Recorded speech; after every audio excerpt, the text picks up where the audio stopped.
on my ballot, I'm a voter in Framingham, Democratic Party. I'm actually an independent, but I asked for the Democratic Party ballot, and um, the the office for House of Representatives was the only office with 3 candidates on the ballot, and most of them only had one candidate on the ballot, and a few of them had two.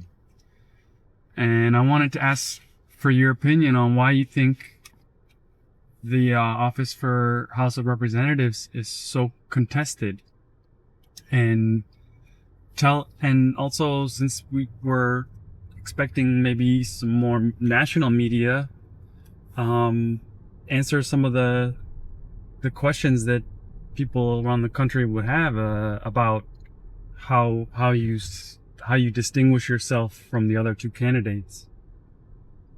I know we've been talking about it for a long time, and I can think of a few ways that you distinguish yourself, and some of them are prominent on your campaign website, like refusing to accept corporate donations, and some of them are more nuanced, like the differences between you and the other challenger.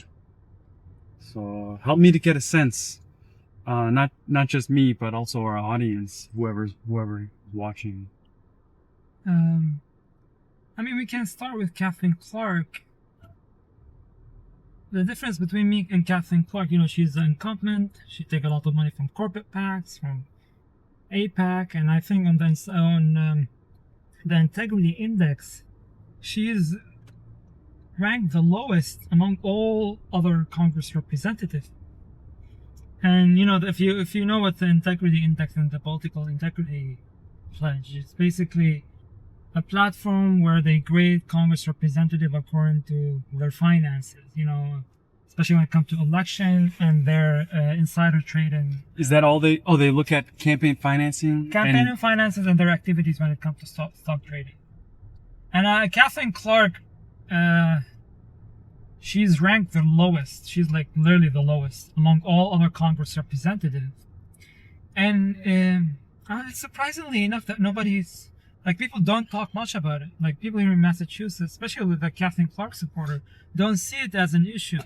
Maybe they think that's just the way it is, and if the other party's gonna play dirty, so to speak, then no, the thing is, like, if you're a Congress representative, okay, and the last election you had to rely heavily on corporate PACs and AIPAC to win the election, okay, and the House of Representatives is it's 2 years. Every 2 years you have an election.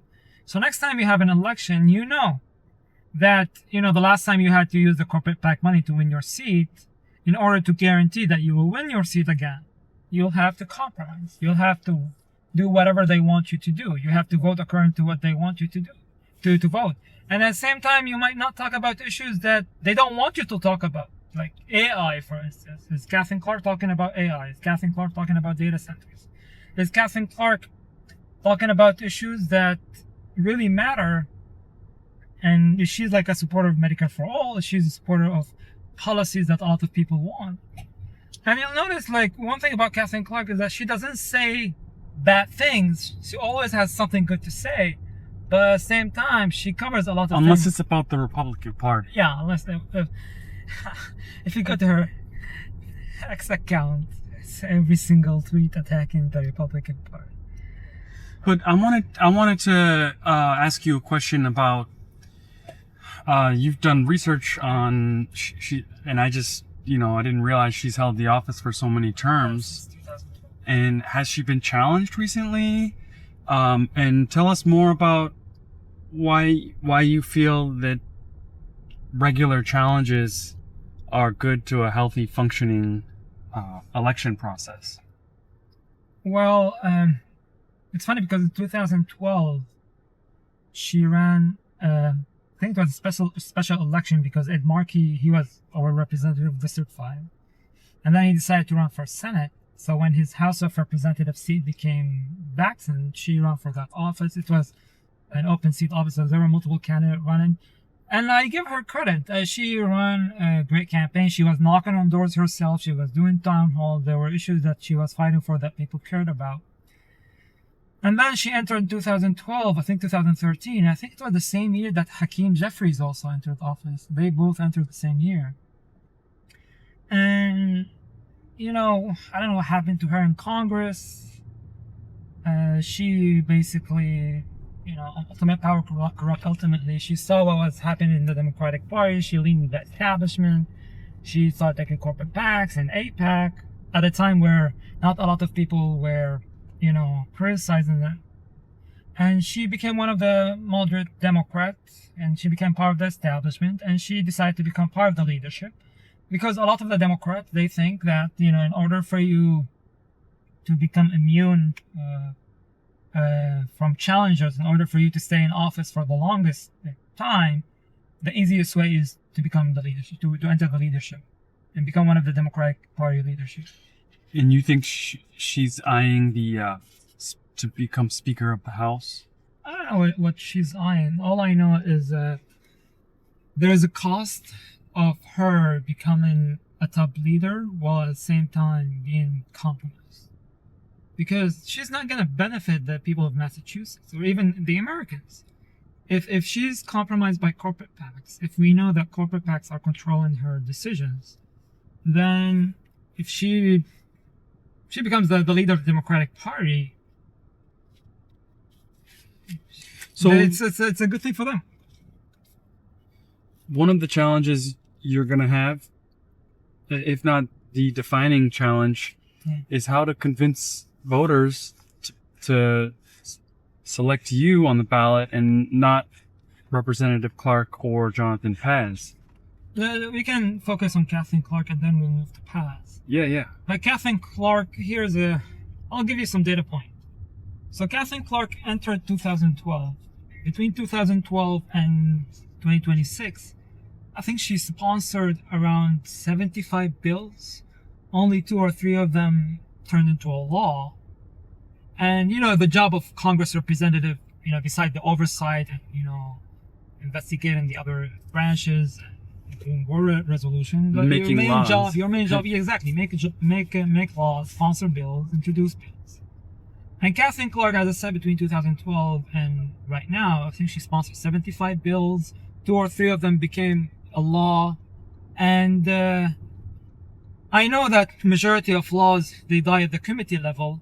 After you sponsor a bill, it goes to the committee, and then the committee vote on it, and then it goes to the House floor.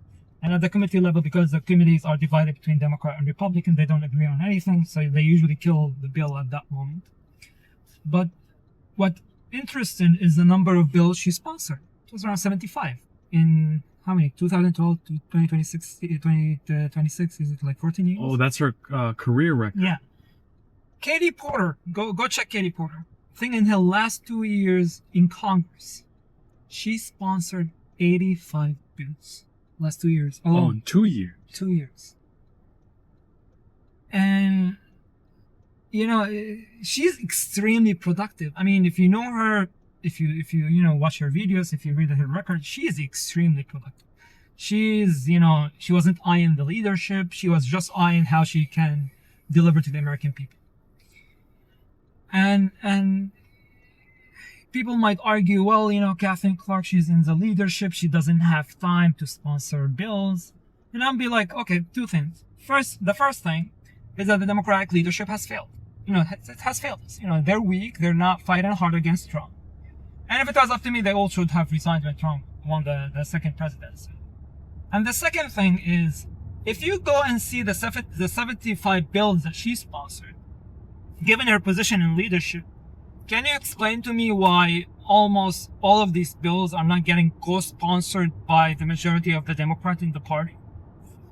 So, when you sponsor a bill, you bring other Congress representatives to co-sponsor the bill with you to give it visibility and give it support. It's like an endorsement of the bill. And with Kathleen Clark bills, you can go and check it, by the way. This is all part of my research. A lot of her bills were not co-sponsored by other Democrats. So that's her issue. Her track record when it comes to bills is quite weak. Her voting record, you might argue, she voted positively on this issue, on that issue, and I'll tell you like, hey, go to Massachusetts, our state, pick anyone randomly in this train, send them to Congress, and I can guarantee you they will vote exactly, to a certain extent, the same way that Katherine Clark votes. I mean, how hard is it to vote? A and nay. Now, of course, her foreign policy and foreign positions and votes are extremely concerning. Yeah, I did want to ask you about that because recently, in the last few weeks, she actually she voted against passing the 2027 National Defense Authorization Act. But in a letter that she wrote to me, she said she described it as a must-pass bill, and she did vote to pass the 2026 defense policy bill, which was an appropriation of $901 billion. And I know, based on your campaign website, that this is one of the main ways you distinguish yourself from Katherine Clark, your stance on foreign policy. Yeah. Again, I think here's a rule of thumb, okay? How about before we start spending money overseas on wars or even increasing our defense budget, how about we first, make sure that the American people are not facing a affordability crisis? How about we pay our debt first? How about we address these priorities issue before selling off the future of our children? Exactly. And another thing, you mentioned that she responded and to your also email. Committing ecocide too. Yeah. And you mentioned that she responded to your email. One issue that we've been facing. Well, it was a form response. It wasn't. It wasn't like it's a general email. That's one of the biggest issues with Katherine Clark. Is that it's hard to get in touch with her. It's hard to meet with her and talk to her, especially if you're like the average voter.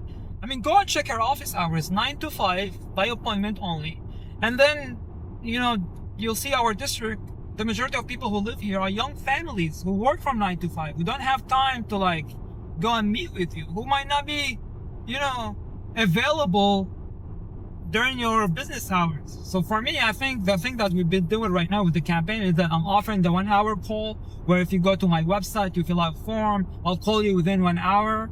And I'm hoping to continue on with this tradition that once I'm in office, I'll be exactly as present and as accessible as I am right now. I'll have office hours that extend beyond business hours. I'll operate during the weekend. I'll be holding town halls. I'll be more active on social media, live stream, and all of this just to make it as accessible, as easy to get access to me as possible, because I think that people deserve that. I've heard a number of excuses, and I would call them lame excuses, but they're excuses, about why the Democratic Party hasn't led efforts to impeach and remove Donald Trump from office. And I wanted to ask, since this also, I think, is another way that you distinguish yourself from the incumbent, they claim that if they were to impeach Trump in the House, that they wouldn't be able to impeach him in the Senate, because the impeachment would go according to party lines. But my sense is that representatives make an oath to uphold the Constitution, and from enemies, foreign and domestic. And I wanted to ask to you what the oath would mean to you and how you would uphold the Constitution if you were elected.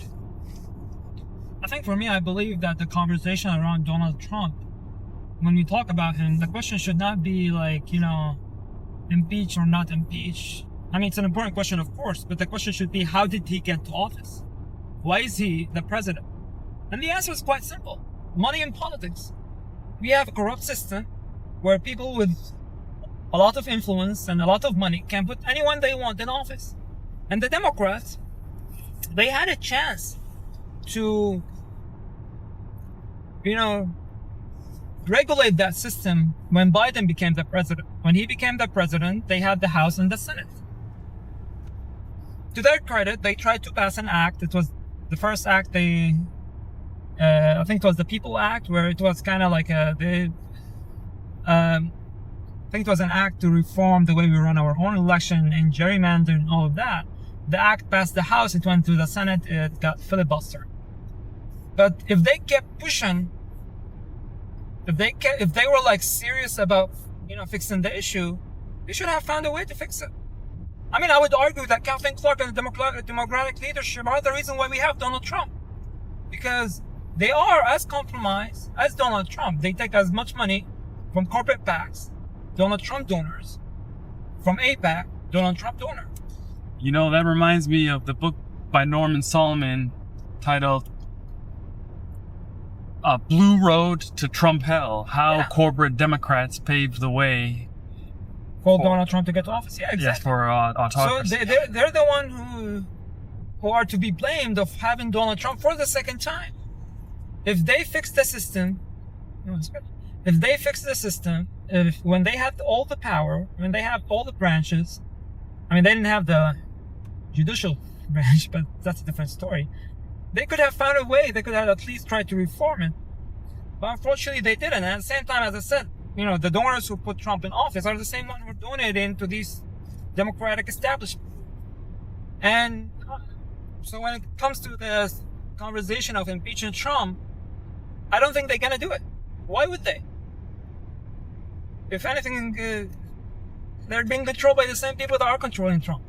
And that's why we need to remove them from office. So that kind of leads me to wanting to ask about how you distinguish yourself from Jonathan Paz, because based on our earlier conversation, which we didn't record, you told me that a little bit about what it seems like Jonathan Paz's strategy is, and he seems to have been going for endorsements from organizations and relying on an activist base to activate voters. And do you think that this method of campaigning is like Katherine Clark's, or is it more like your approach, which is like a making direct appeals to voters by engaging with them at places of business and also places of worship? I think for me, well, first of all, when I want to differentiate myself from Katherine Clark and Jonathan Paz, the main thing I talk about is the fact that they're both our career politicians. They're both insiders. I'm an outsider. I bring the mentality of an outsider. I don't think like them as a career politician. I'm not, I don't know how to BS or tell you what you want to hear just to win your vote. I'm not like that. But when it comes to Jonathan Paz specifically, I think with my campaign, I've been running an average voter campaign where I go to local businesses that are rooted in the community where people go to, and I try to, listen to them, hear their concerns, because especially if you want to address the affordability crisis, you need to work with local businesses. And I've also been going to different communities, I've been going to different places of worship to get in touch with the average American, the average voter who have no idea about, a lot about, the other organizations that are endorsing Paz. I mean, there is a lot of organizations in Massachusetts. I mean, I'm not undermining these organizations, whether they're good or bad, whether they're active or not. But all I'm saying is that at the end of the day, the average voter and the Americans in the district are the ones who are going to vote. And some of them are not aware of these organizations, and might not be for them. It might not be as influential in their decision on whom they want to support. So that's the thing. What differentiates me from Paz, the way we're running our campaign. Although we have kind of a similar platform, but I would argue there's a lot of differences in terms of background, in terms of strategy. But that's a big differentiator. Yeah, there is one thing in Jonathan Paz's background that's gotten some attention, and the candidate has responded to some criticism. And you did mention that he's a career politician, but his most recent job was actually in the private sector for a vendor of automated license plate readers. And the particular vendor has got a lot of attention recently, and some he claims that he didn't know the extent to which the surveillance devices and technology was being used to undermine individuals' civil liberties and privacy. But this is certainly something that merits some attention. I think when it comes to the flock surveillance, I find recently Boston Globe, they put out an article about the flock surveillance, and a lot of cities in our district, including Cambridge and Framingham, are ending their contract with the flock. And the reason is, flock surveillance has been sharing data with ICE. It has been using the data for things that are abused in our most vulnerable communities. And when it comes to Paz, I think what's very concerning to me is that he was a city council member for 2 terms, and then he ran for the mayor, and he lost that election. And of course, he came from a background of being a union organizer and activist who understand immigrant issues. So why would a guy with this kind of knowledge, who was a city council member, end up working for a flock? I mean, that's the thing. Like, you were a city council member before working for a flock. You were an activist, somebody who cared about immigration before working for a flock. And that and a flock, I think he joined them, 2024. He stayed there for almost 2 years, and he left them before running for office. It was the last thing he did. Exactly. I think he left flock July 2025, and he announced his campaign in December of 2025. So that's the thing, is like, he joined the flock at the time when flock was already exposed, and there was a lot of concerns around it. ACLU wrote a paper actually about flock in 2022 and 2023, warning people of the danger of flock. Didn't seem to get a lot of attention, but it's unlikely that if you're in the union sphere, ACLU, and you probably have heard about it. But the thing is, the question is, he claims that he didn't know the extent to which that was the case. And he claims to be anti-surveillance. Do you think that he is just saying that to make himself more appealing to voters, or do you think that he knew about it, but it was a good paycheck, and that it was more? I can't enter his mind and argue his side. All I have is the facts that are documented. The Waltham Seed, the WalthamTimes, Lexington Observer recently. A lot of articles have written about Paz's work with the flock. You would have to know you would have to know that it does surveillance if you're the one who's selling it to different cities and towns across the country. And what bothered me is that he wasn't, a salesman for the company or, customer service. He was a lobbyist. He was advocating for the company. He went from a city to another in America, lobbying for flock surveillance to be installed. Oh, he didn't do sales. I thought he did sales. No, he was advocating. That's why they brought him in. He was a city council member who understands how local politics work. And they brought him in for that purpose, is that, to do the lobbying for them. So At the local level, exactly. So he went from a city to another advocating for flock surveillance to be installed. And as I said, when he was advocating at that time, flock surveillance was already exposed. It was already known that there's a lot of questions surrounding their activities. So did he know? Didn't he know? I don't know. All I know is that was the last thing he did before running for office. And for me, if you are advocating for a flock, for somebody whose family been struggling with surveillance, especially at the airport or after the terrorist attacks of 9/11, I can't, in good conscience, trust or support somebody who worked as an advocate for flock surveillance. That's how I do. And I'm saying this, and I'm probably gonna get a lot of hate, but when I decided to run for office or enter politics, I knew from the beginning I want to always tell the truth and be as transparent as possible with the people of Massachusetts. I don't want to hide things from them that they should know. And you asked me this question, and I want to be, come with the truth and explain to you exactly why, I how I view Paz and how I view Katherine Clark. A voter looking at your website will look at your platform, will look at Jonathan Paz's platform, and they might say there's a lot that these two candidates have in common. And I wanted to ask specifically about if you could tell us more about how your stance on foreign policy differs from Jonathan Paz. And just to fill you in, he, on his website, claims never to advocate for or vote in favor of war except as a last resort. And I wanted to ask, is that what your policy is, or... I don't like the word except.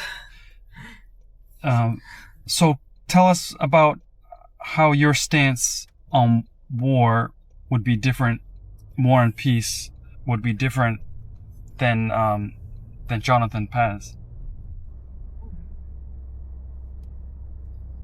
I am against war. We are a country. Are there exceptions? Do you have any exceptions? Because I know he says he's against war except as a last resort. And are there scenarios where you can see that war could be acceptable, or is it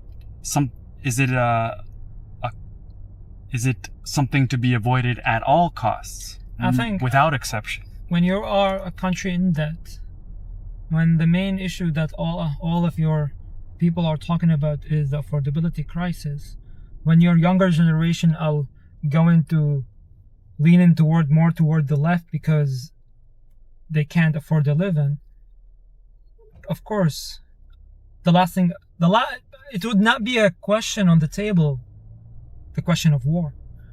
I would never consider going to a war with a condition like this. I think first we need to fix our economy. We need to heal our country. I mean, another thing that differentiates me from Paz and Katherine Clark is that I am willing to work with people on the other side of the aisle. I am willing to have this kind of conversation, to sit down with them and talk.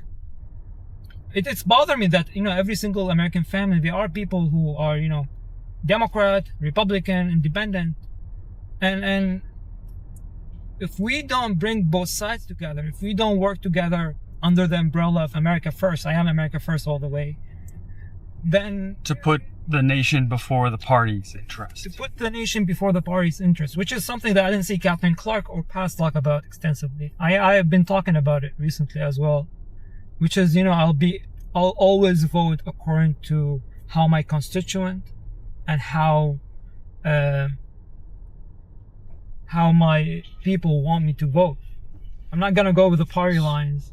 I'm not gonna compromise my principles just to satisfy Hakeem Jeffries. I'm not sure how deep you want to get into this, but if we look at what are the root causes of war, wouldn't it be a better way to conduct foreign policy to address the root causes of war and to emphasize diplomacy as a way to prevent war and the conditions for war to even emerge in the first place? I think the issue right now we're facing is that after our support of genocide in Gaza, after our involvement in the war of Iran, we need to step back and give a big apology to the world, because I don't know if any other foreign country views us in a we've conducted acts of aggression. We violated I'm talking about the United States. Yeah. We violated international law.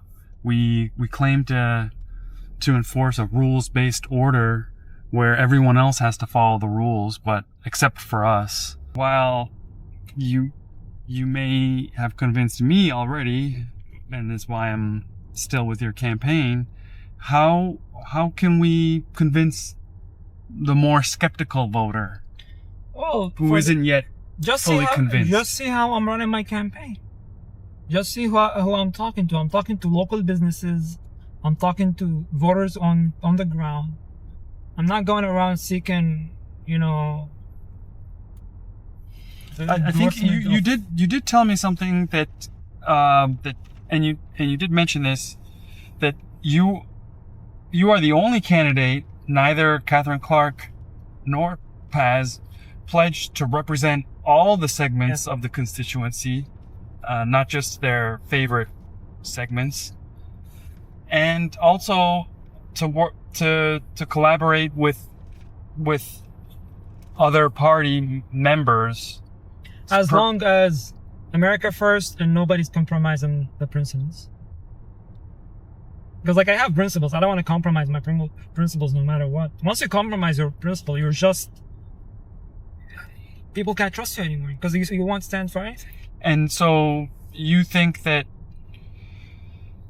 by Jonathan Paz's time in the private sector demonstrates clearly a failure to stand by some set of principles.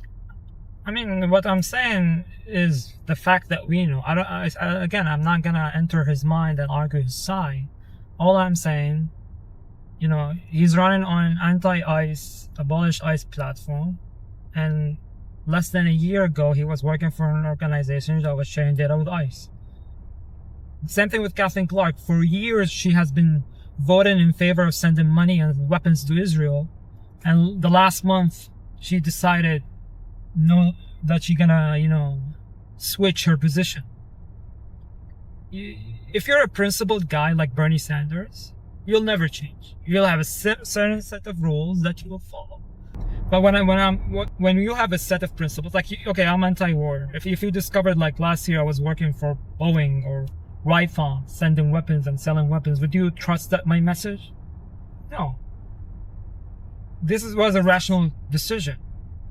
But the other thing, if you have a set of principles, like, America first, you support the working class, and no matter what, you're not going to change that, like Bernie Sanders. It seems like he changed his position when it became unpopular. Who? I'm talking about Jonathan Paz. Yeah.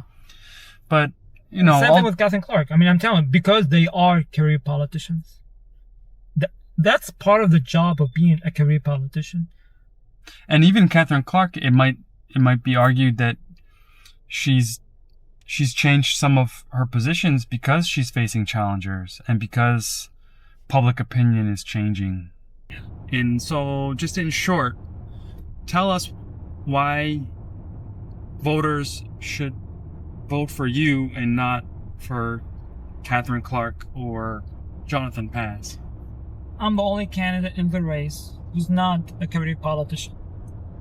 I'm the only candidate in the race who've been going to these communities who've been marginalized. I'm the only candidate in the race who've been talking to local businesses who are left to survive by themselves in an affordability crisis like this. I'm the only candidate in the race was willing to work with anyone to pass the America First agenda.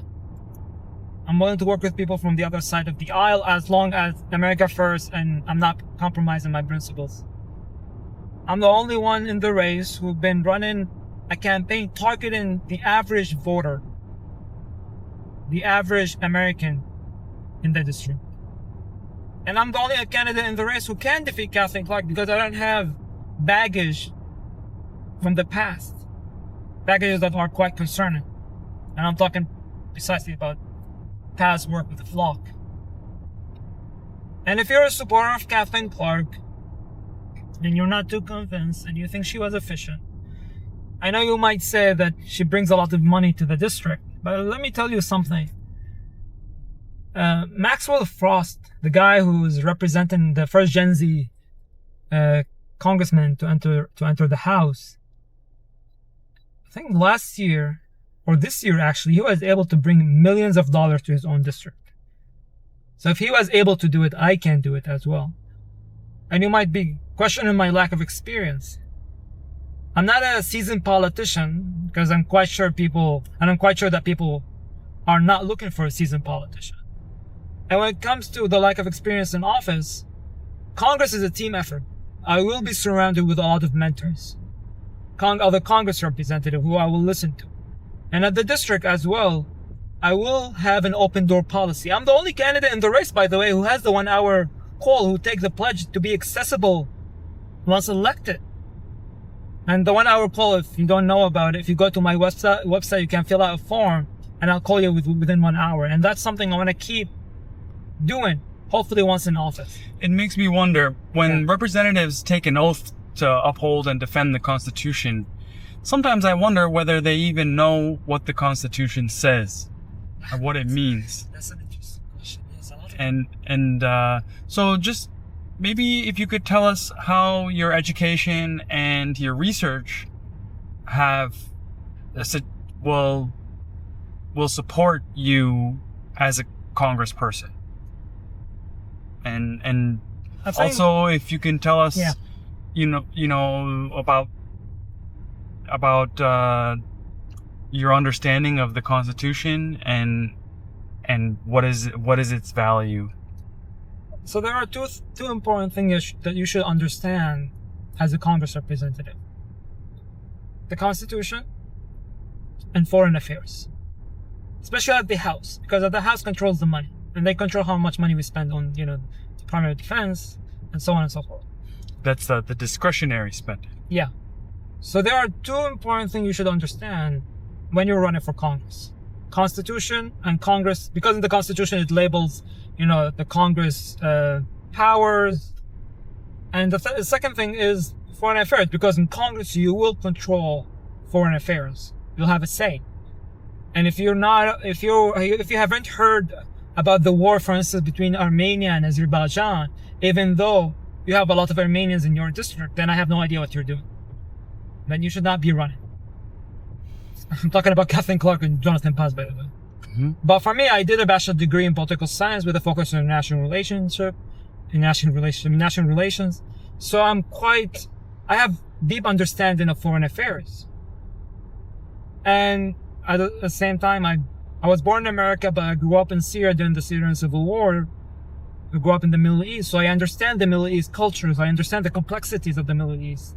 I understand the countries of the Middle East, and I can play a pivotal role in reframing our foreign policy toward the Middle East in a way that fit our American interests without making us spend trillion of dollars overseas on wars we should not be involved in. And when it comes to the Constitution, in the Constitution, of course, it talks about the power of the Congress. It talks about, you have the power to oversight the other branches. You have the power to defund other agencies, and you have the power to stop the president from pushing us into wars that we don't want to get involved with. And if you're in the Senate, you have the power to take care of treaties.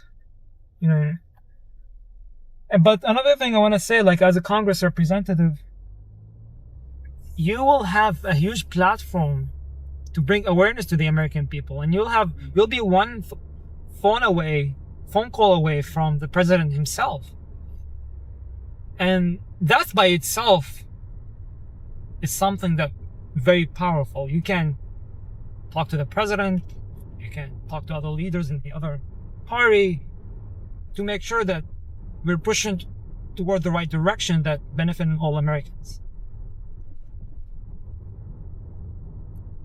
Is there anything else you want to say to voters who are still not quite sure who they want to vote for? Look, if you're not sure, if you have questions about me, you can just fill out the form and I'll call you. We'll have a phone call. We'll have a heart-to-heart discussion. Don't be shy. I'm more than happy to talk to you, even if we don't see eye to eye. I promise you that I will hear you. I will make sure that you feel that your voice is respected and recognized. And once I'm in office, I'll make sure that,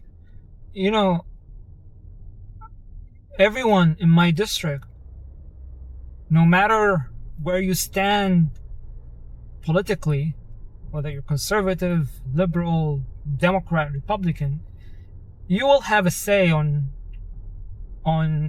you'll have a voice in my office. I'll keep my office accessible. And yeah, I think that's everything I want to say.